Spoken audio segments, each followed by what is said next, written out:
Okay, so may nag-request nito, i-batch ko daw yung latest model ng Pro Max PR30. Ito yung 2024 version. Mamaya papakita ko sa inyo yung mga nabago dito. Ito yung 2024 version ng Pro Max PR30. And sa likod ko naman, ito yung last year version or 2023 version. Mamaya pag-usapan natin yan, yung bago sa kanya and yung presyo kung magkano na itong latest na model ngayon. So like, comment, share, and subscribe. Dito lang yan sa Budget Buys Cavite, sa Patio Terona. Ayan, napakadaming bago dito sa Golden City Village, Imus, Cavite. So like, comment, share, subscribe. Let's go! Okay, i-check na natin itong 2024 version ng Pro Max PR30. So yung napansin ko sa frame nito, ang ganda na ng colorway niya. Compare mo dito sa napakasimple lang nung last year. May pag-usapan natin yung nabago. Kita natin na naman yan. Unang-una nabago syempre yung kanyang colorway. Ayan, so yung frame geometry kamukha lang. Yung design nito, tignan nyo sa taas. Parang may mukha dito ang angas, oh. Ayan, ayaw ko lang kung nakikita nyo sa camera, ah. Naka-action cam tayo ngayon, eh. Hindi tayo DSLR, eh. Ayan. So, glossy. May something dito na parang ano siya, parang siyang mukha ng hollow. Alam niyo sa Bleach, sa anime. Ayan, dito may ganon. And may Pro Max dito. Ang ganda ng pagkaka-Pro Max dito. Mukha na siyang premium. May warning dito na bawal ng tanga. Ayan, English na siya. This bicycle is not designed for competition stunting, jumping, off-road use. Bicycle can be hazardous. Always wear a helmet. Do not ride at night. Ayan, no. So, bawal dito sa gabi. Huwag ka mag-helmet sa gabi. Huwag ka doon mag-ride sa gabi. Ayan. So, yung una na bago dito, yung kanyang kulay. Yung frame geometry nito, parang same lang din. Yung size may nadagdag. Yung sa baba naman, down tube. May Pro Max dito, yung lagay natin ng ulam, meron din sa kanyang down tube. Yung size dito, ito pa nagustuhan ko dito kay Pro Max.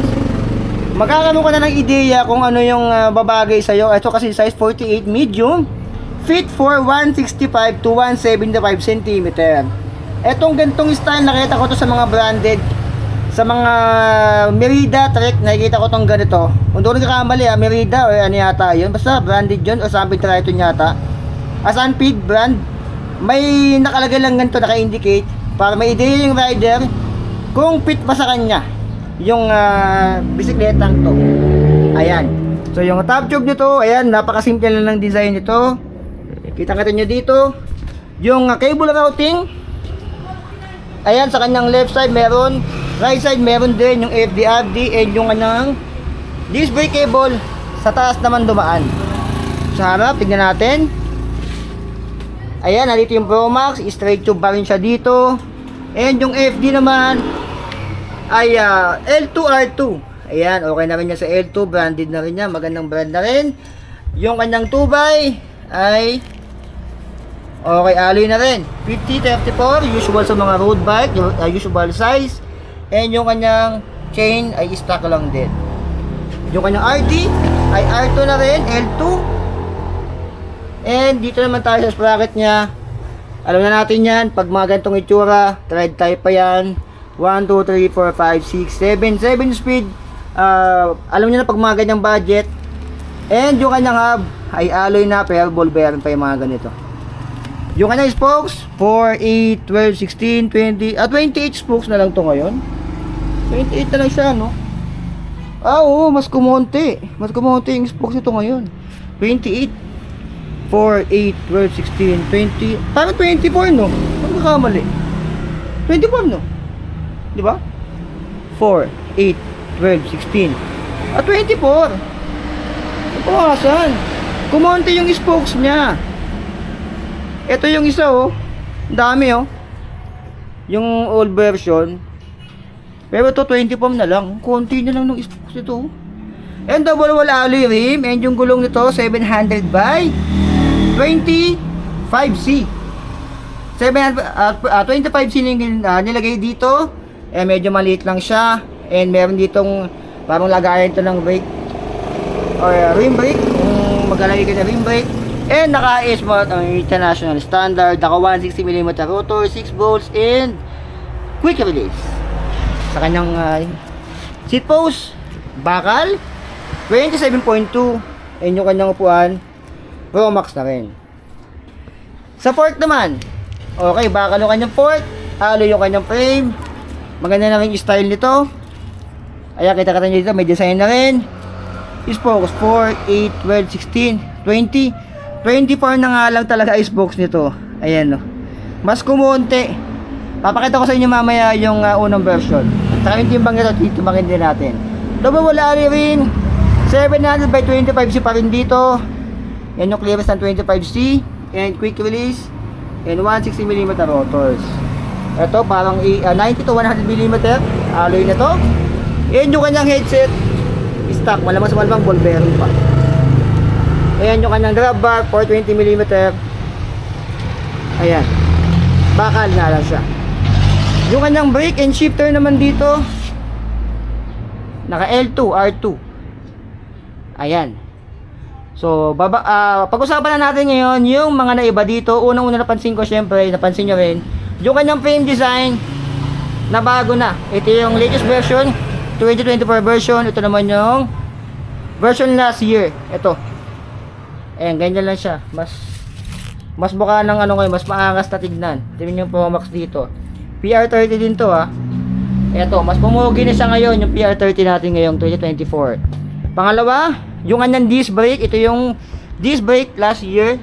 Ayan, ganito yung stock ng mga disc brake ng pati mga MTB eh. Ayan. Pero tignan nyo to. Itong latest, mas umangas yung disc brake nito. Ayan, kita-kita nyo dyan. Umangas na yung kanyang disc brake dito.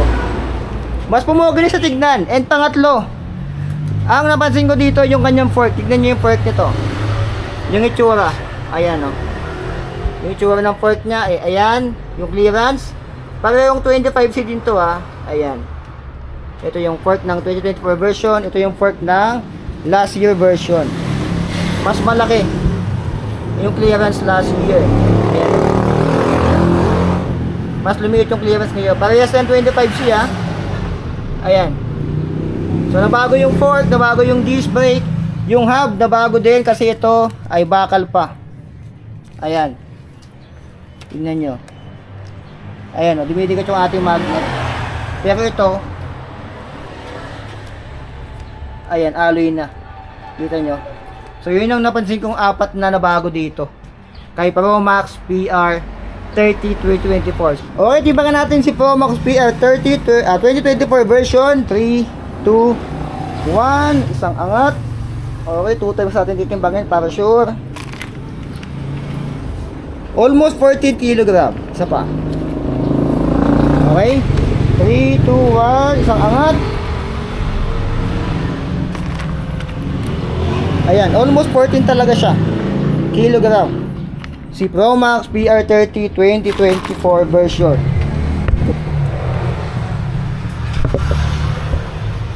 Timbangin ko din to. Ito naman yung timbangan natin yung last year version. Ito yung 2023 version. 3, 2, 1. Tingnan natin kung ano yung timbang nito. Okay, kita nyo. Ayan, almost 14 din. Tingnan natin isa pa. 3, 2, 1. Okay, isang angat. Almost same lang pala silang dalawa ng timbang. So, nasa 13.5 to 14 kg. Napakaliit ng diferensya na lang dalawa. Okay, so yan yung timbang nila. Hindi nagkakalayo, around 13.5 to 14 kg. Kasi yung nabago lang naman dito, apat, syempre, yung unang-una, yung kanyang decals, yung kanyang kulay, colorway, ay nabago. And yung size pala may dumagdag kasi ito hanggang 4850 lang, yung unang version. Ito naman ay size 46, 48, and 50 yung available dito. So, yon. Unang-una yung kulay, yung size may dumagdag. Tapos yung fork na bago din. Ayan, mas malapad yung naunang version na fork. Ito yung old version. And yung kanyang disc brake ay nabago rin. Tsaka yung hub niya naging alloy na yung hub nito. So yung presyo nito, yung unang version 8K naging 7.7. Pero yung sa bago ay same lang. Same lang daw ang presyo nito. 7,700 pesos yung cash and 8,000 yung may previous na kasama. So saan ka? Dito ka sa unang version o sa last year version o dito sa bago. Ito nga pala yung gulong, hindi ko nabanggit, nakalimutan ko. Ito, para siyang walang brand. Ayan o, walang brand yung nalagay dito. Alien. Ito naman ay Ragusa. Pero feeling ko Ragusa din to, kamukha lang eh. Ragusa Kaden Race. So yung size nito, buti ko na makalimutan, 54 cm yung sinukat ko yan kanina, effective top tube. And size 48 yan. Stand over height ay 730 mm. So ayan, ano masabi nyo dito? Sa Promax PR30 2024 version. Eh nakalimutan ko pala, mali pala. May isa pa palang na bago, yung kanyang spoke, naging 24 sa harap at likod. Ito ay madami, 32, 4, 8, 12, 16, 20, 21, 28, 32 yung ginamit dito. So ang mga nabago, spoke kumonte, yung fork ay naging ganito, mas naging fit siya. Yung disc brake nabago rin, yung kulay nabago din. Yun yung mga nabago sa kanya. Saka yung presyo same lang, 7,700 pesos. Para sa akin dito mas okay to. Mas baka siyang pumugi tignan. Although ito okay din naman, pero para sa akin kung bibili ako ito. Ayan, yung presyo nila pinagparehas na lang din.